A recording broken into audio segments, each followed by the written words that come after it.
Hello and namaste. We are celebrating International Day of Yoga 2024 with a theme this year. This is under the aegis of Government of India and Indian Yoga Association. The theme being Yoga for Women Empowerment. This is a 21-day tribute to women yoga charities. As part of this celebration, we have with us Mrs. Farzana Siraj ji, who is a holistic health coach, yoga therapist, acupuncturist, and a specialist in regenerate healthcare, founder of Orange Ray Alternative Medicine Clinic, Chennai, India. She treats patients from around the globe. She has studied Iyengar yoga and later got her formal education from various lineages of yoga and winner of many national and international awards. She has been resource person for Ayush and represented India in many international conferences in yoga therapy. She specializes in treating chronic musculoskeletal pain and lifestyle disorders to create holistic health and wellness. She has been awarded with the title of Yoga Chikitsa Ratna and by Indian Yoga Association.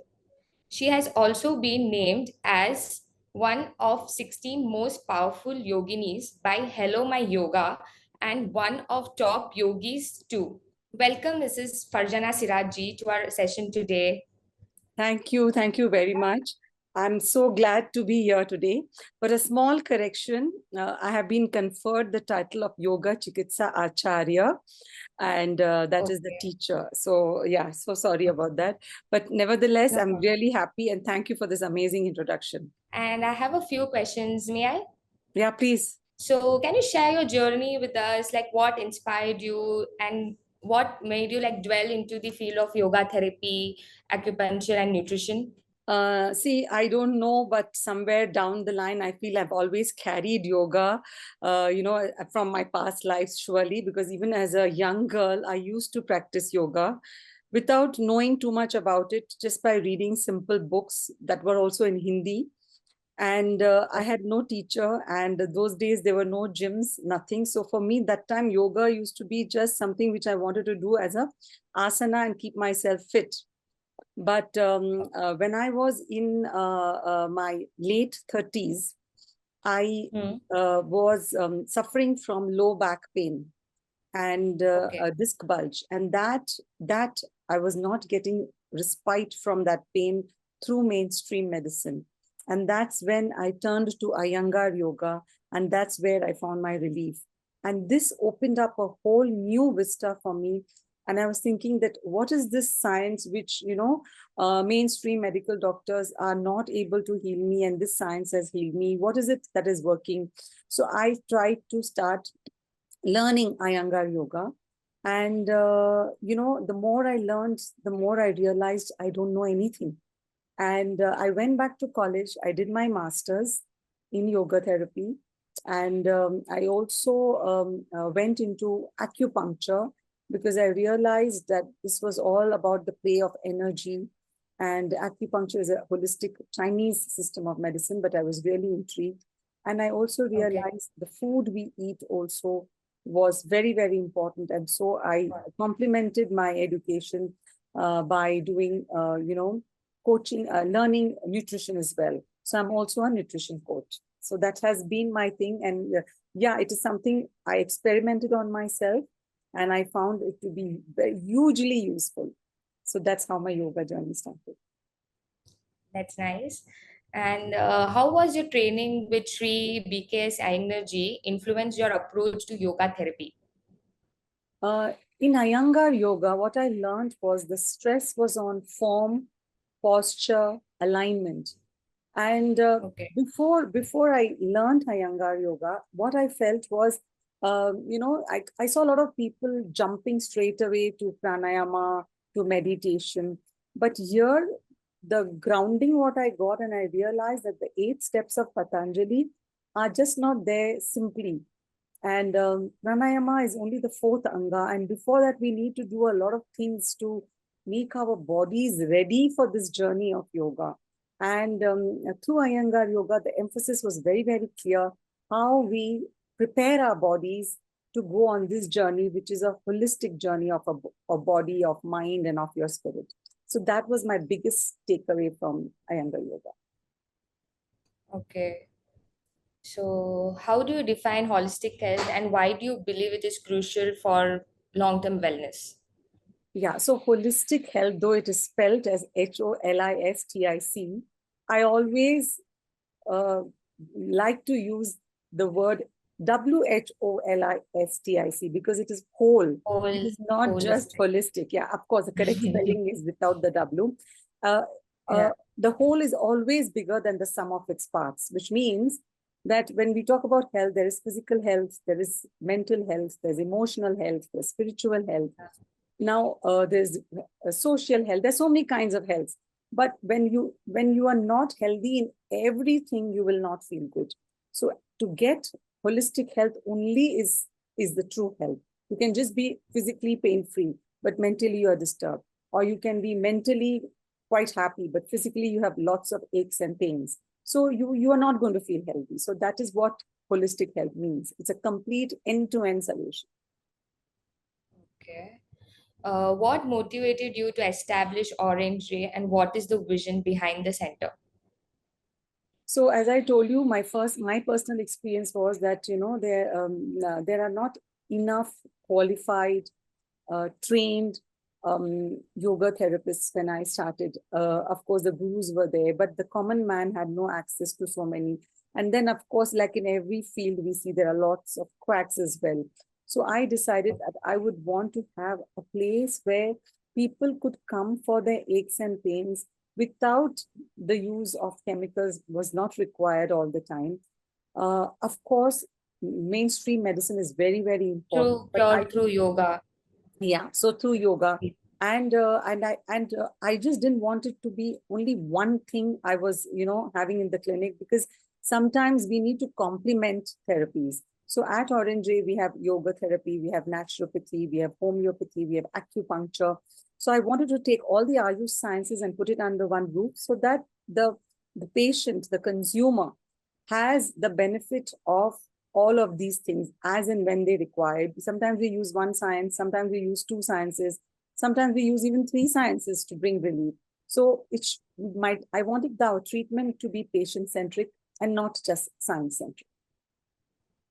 Okay, that's nice. And how do you integrate various disciplines such as yoga, acupuncture, and other therapies at Orange Ray? And why is it different from mainstream medicine? So, as I said, mainstream medicine, the difference I always say is Western medicine looks at a person through a microscope, and alternative medicine looks at a person through a telescope. So, when you look at something from a telescope, you see the whole thing, and you just don't look at that particular organ. So, that is where we are different. But having said that, mainstream medicine is really, really very important. We can't do away with it. But yes, I wish we could complement it with alternate medicine to give a complete holistic, treatment to our patients. And that's what I'm trying to do at Orange Group. Surely. And what are these challenges you face while promoting, practicing complementary medicine? So I feel there is a lot of lack of awareness. Of course, things are improving now thanks to COVID. That is the time people realized that it was not any medicine which was going to, benefit them, but it was their own immunity which was going to help them. And that is when people realize that, okay, how important is your own immunity and not just Right. chemicals. So that is the time, but I still do feel that there is lack of awareness. And of course, we are trying to do, Indian Yoga Association is trying to do its little bit, whatever we can to, make people understand that how important lifestyle is, how important preventive medicine is, where health is concerned. Right. So, how important is the alignment of mind and body in your treatment approach, and how do you achieve it with your patients? Oh, that's a very good question and a tough one as well. So, what I see is sometimes patients come to me, they don't have any physical issue, because if they've undergone any tests, there's nothing wrong. But they are Okay. very restless, they are stressed, they are unhappy, they're not sleeping well. And eventually, if this continues, the symptoms are seen on the body. So or sometimes there are symptoms in both the cases. That means there is stress and unrest in the mind, as well as there are a lot of aches and pains, or there could be a lot of other issues in the body. So we need to address the person at both these levels. As in yoga, we say, it is the Annamaya Kosha, the Pranamaya Kosha, and Right. the Manomaya Kosha. We have to address them at all these levels. Then only we are able to, if I just address them at the body, they may feel good for some time, but unless the problem is resolved at the mind level, it will come back. So that is what is the meaning of physical and mental health. And that's what we try to work on. So both physical and mental health is very important. Absolutely. Okay, so how do you see the future of complementary and integrative medicine evolving into the healthcare industry? Oh, I think it has a wonderful, wonderful, bright future. A lot of Western medical practitioners, doctors are now adopting and complementing their own treatment through this because they realize the results are accelerated, they are better. And of course, such a huge country like India, there is a huge scope. And it's really bright. We have come a long way, but we still have a long way to go. True that. So, what advice would you give to aspiring practitioners who wish to pursue a career in holistic and integrative medicine? So, can you give this advice? Yeah, sure. So, first thing is, I always believe that do something wherever your passion lies, whether you're a sweeper or whether you're a teacher or whether you're a doctor. So, don't just get on the bandwagon because somebody else is doing it. Your passion is very important in this field because you're dealing with human lives. And financially speaking, I don't think it's a place where you are going to get paid too well. So, but what is going to keep you going is going to be your passion. So if you have that passion, that alone is not enough. Please complement it with sound education and and good practice and good experience. In turn, with people who are experienced, who are good. And when you have all of this together, definitely you will be a force to reckon with. Okay. What would you like to say about the Indian Yoga Association? Indian Yoga Association has come a long way from its inception. Today, the beauty of Indian Yoga Association is does not support any one parampara or any one tradition in yoga. In fact, it takes into its fold all the different paramparas of yoga, and all the gurus are there guiding Indian Yoga Association. And we have now so many members all over India. We have state chapters in different states, and we are now starting different curriculums where we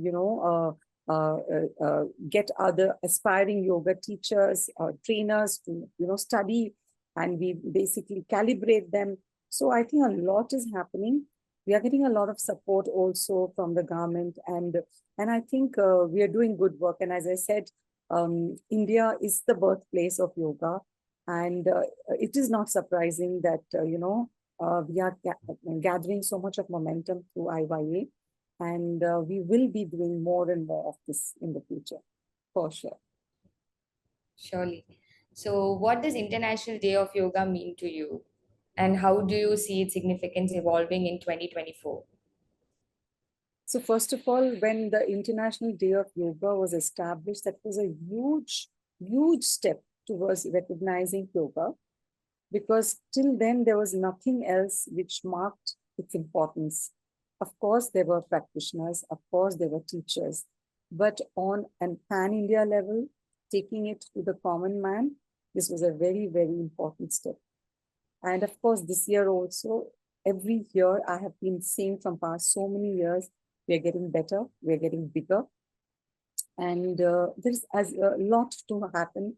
Now the world, so before we could see a lot of independent organizations who, created their own organizations and started, calibrating teachers. And it was very strange that India being the home country, we had no way of matching that. But today I feel that Indian Yoga Association has done so much of work, and and it rightfully so, because we are the birthplace of yoga and it is our heritage and our dharohar. So, yeah. Uh, So, and lastly, what is your message to yoga enthusiasts over the world, like all over the world? So, yoga is a misunderstood term, misappropriated term. And there are people who do yoga only for asanas, nothing wrong in that. There are people who use beer bottles and do yoga. There are people who do yoga in a hot chamber. So people have, twisted and turned it and mutilated it the way they want it. But what I want to stress here is yoga is a way of life.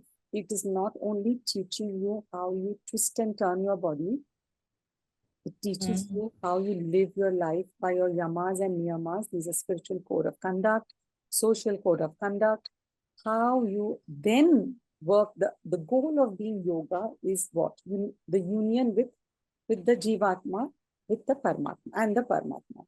Now that is the goal of yoga. And if you start taking that, then it is a very beautiful journey. There is no destination as in form, as in yoga, because when, I mean, with our human lives, I don't know, of course, there are been saints who have achieved that, but normal people, but the journey itself is beautiful. And I also want to tell people here that it's not a linear graph. That means it's not just that you start yoga and you straight go up like that. No, it is going to be up and down and up and down. Up So and it's going to, yeah, there will be some points. consistency takes time to. Exactly. So there will be high points, there will be low points, there'll be bad days, there'll be very, very good days, there'll be not so good days. So the idea is you need to practice every single day. And that's where the philosophy of yoga rests, abhyasa and vairagya. Abhyasa is practice, practice, practice, practice. Vairagya is without any expectation. Just keep on practicing. Don't go on evaluating yourself with it. Okay, I did 20 minutes of pranayama. Let me see how I'm feeling. Or I did 1.5 hours of asanas. Do I have bulging biceps? Things like that. Don't do that. Just get on this journey, and there will be a lot of transformation. And there'll be a lot of metamorphosis. And from that lava, the people you will turn into a beautiful butterfly. Definitely. So, thank you, ma'am, for giving us such deep insight into your life. Really enjoyed this conversation. So, our episode comes to an end with Mrs. Farzana Siraj ji. Have a pleasant evening and thank you for watching us. Thank you so much, Batul. It was really nice to be here and talking to you. And your questions took me back on memory lane. And yeah, it was really nice. Thank you so much. And namaste Thank for you. all the viewers.